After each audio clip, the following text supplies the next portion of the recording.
Hello NSU Spartan fans, Joe Cook and head coach Debra Clark of the women's basketball team here once again on the Coaches Show and recapping the last outing for the Spartans.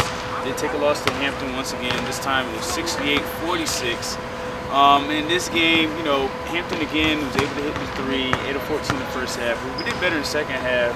They went 3 of 13 in the second half. And we did, and I felt, you know, as I've always said, we have to play 2 good halves. I thought the first half we was poor on the offensive glass, and we were playing solid defense. I felt we forced them to take the shot we wanted them to take, but they get second and third opportunities. And a team like that, they're gonna take advantage of those opportunities. Our philosophy going into the game was just to limit them to 1 shot per possession.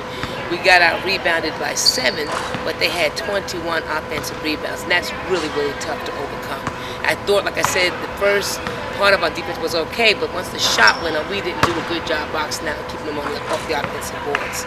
Most definitely, that loss brings the Spartans now to 9 and 14, 4-8 in conference. The thing that stood out to me in that game was the turnovers as well. 23 turnovers, and Hampton was able to score 21 points on those turnovers. And it kind of seemed to be the difference in the game. And that's a factor too. And you know, we've been preaching all season long, we have to limit our mistakes. And it's more so, it's magnified more when you play a good team, because good teams do capitalize on your mistakes. And where we were forcing the turnovers was a place on the floor where they could just get it and go. So we have to do a better job. And then the unforced turnovers. I mean, we travel, force the ball, the traffic stepping on the out of bounds line. You can't do those things and be successful. Yeah, and then we kind of look at the numbers, you know, like you alluded to, the offensive rebounds and then the turnovers. Some of it were our mistakes, some of it was, you know, the Hampton defense. But we kind of look at the numbers like, man, it's almost as if we play our best ball, we can still compete with some of the best teams in the And I tell you, we were in the game. I mean, when we were down 11 and 10, we could never get it to single digits. I felt that we could get it to single digits, you know, we had a better chance. Our confidence would be a lot stronger. They would probably be in a little more of a panic mode, but we can never get over that hump. But I thought overall, defensively, we didn't do as bad as we did the first time. And I saw some improvement there. I just think the biggest thing right now is offensive execution. And you got to give them credit. Their pressure was pretty tough, and it kind of threw our timing off. It took us out of what it is we wanted to do. But we have to get better now. Another, I guess, positive light you can take from that game, Taisha Bridges, again, double-figure points with 11 points, 3 straight games now with double figures. What is her being in the starting lineup? How has it impacted the It's team? been a great plus for us. She's playing with a lot of energy. She's making a lot of the hustle plays that I've been telling the girls we need on the loose ball, the offensive rebound, the score, she'll get a steal. She's really playing like, you know, this is her last season and she really wants to make the best of it. I've talked to her, you know, about the senior year. As long as she's been here, she has not won double-digit games. She has not won a tournament game. So those are some things, you know, in her plans and our plans as well, to send her out in a good fashion. Right. She and Whitney also. Oh yeah, most definitely. 2 of the seniors on the team. Whitney Long, of course, part of the 1,000 point club as well for the Spartans. And then your next game against Delaware State coming up this Saturday. A team you've already beaten 84-66 this year. And when you won that game, you halted a 4-game losing streak, and now you've lost the last 2. So in a situation where it's like, okay, we have Delaware State. Right. And no way is the game going to be easy. They're coming off a big win, so they're going to come in with some momentum and some confidence.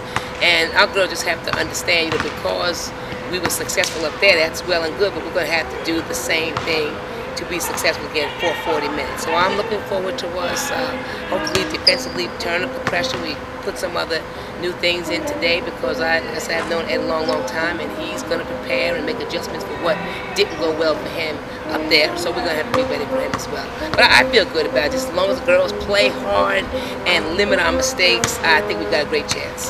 Definitely in that game, 22 fast break points in that game. When you in transition, like we said, with Ray Corbo, Taisha Bridges also making plays. This team is very good. And it also has to do with the rebounding. If you go back and you see the games we out-rebounded our opponents, more times than that we were successful. The times we don't, we are not successful. And we're the type of team, we are better in transition than we are in the half-court set. That's why that rebound is so important to us.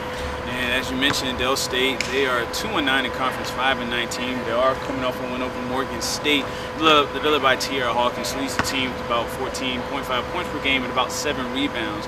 When we played against the Hornets in Delaware, she had 21 points. So, a situation you're going to get hers, but I felt that your team did a great job of limiting the role players around her. Right, and that's the key. When you have an outstanding player like that, I mean, you try to contain her as best you can, but you can't have players who don't average those numbers get those numbers against you. And I thought we did a good job over that, but I'd like to do a better job defensively against her this time.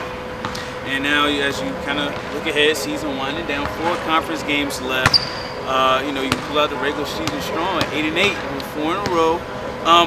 And when it comes like the tournament time, it's almost as if it just counts who's the hot team at the moment. Exactly, and that's why I tell the girls now, with the games left, it's important for us to play well for ourselves.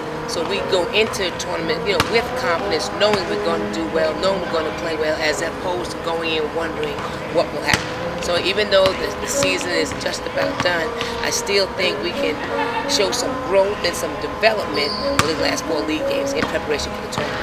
All right, let's see. The Spartans can pick up the momentum, if you will, starting this weekend, Saturday, right here at Joe Eccles Hall against the Delaware State Hornets. For more on NSU's women's basketball team, you can find it right here at NSUSpartans.com.